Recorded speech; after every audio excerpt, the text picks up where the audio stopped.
Hello, Stay family. Welcome back to our channel. It's me, Keshri. Hope you all good. So நம்ம channel இன்றைக்கி என்ன video பார்க்க போகிறீங்கன்னா, நாங்கள் ஒரு அழகான டெஸ்டினேஷனுக்கு தான் போகிறோம் ஃபேமிலியோட. ஸோ அதான் பார்க்க போகிறீங்க.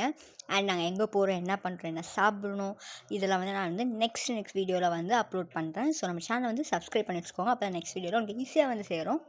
அண்ட் இப்போ நாங்கள் போயிட்டு வரும்போது நாங்கள் என்னெல்லாம் சாப்பிட்டோம் வந்து தனியாக ஒரு வீடியோ வந்து நான் அப்லோட் பண்ணுறேன். ஸோ அதையும் வந்து போய் செக் பண்ணி பாருங்கள். ட்ராவல் ஸ்டார்ட் ஆகி ஒரு 1 hour 1.5 ஹவர்ஸ்லேயே வந்து நாங்கள் எல்லாருமே வந்து சாப்பிட போயாச்சு. ஸோ போயிட்டு ஒரு ப்ரன்ச் டைமில் தான் நாங்கள் ஆக்சுவலி போனோம். ஸோ அதனால் வந்து கொஞ்சம் வடை அந்த மாதிரி தான் சாப்பிட்டோம், டீலாம் சாப்பிட்டோம். அதில் வந்து இன்னொரு வீடியோவில் வருது சொன்னதை அதை செக் பண்ணுங்கள். அண்ட் நாங்கள் என்ன பாட்டு பாடுறோன்னு உங்களுக்கு தெரிஞ்சிச்சுன்னா கமெண்ட் பண்ணுங்கள். ஸோ வாய்ஸோடு போட்டால் நீங்களாம் செத்து போயிடுவீங்க. ஸோ வைப்லாம் பண்ணிவிட்டு செம பசி. ஒரு 3 o'clock ஆகிடுச்சு. ஒரு ரெஸ்டாரண்ட்டுக்கு போயிட்டு மீல் சாப்பிட்டோம். மீல்ஸ்லாம் சாப்பிட்டு முடிச்சுட்டு ஒரு குட்டி தூக்கத்தை போட்டு ஏஞ்சிக்கிறதுக்குள்ளே நாங்கள் வந்து அந்த டெஸ்டினேஷனுக்கு நியராக இருக்கிற ஒரு ரூமுக்கு வந்தாச்சு. ஸோ இதுக்கப்புறம் என்னெல்லாம் ஆச்சுன்னு சொல்லிட்டு நான் நெக்ஸ்ட் வீடியோவில் போகிறேன். பாய் அண்ட் டேக் கேர்.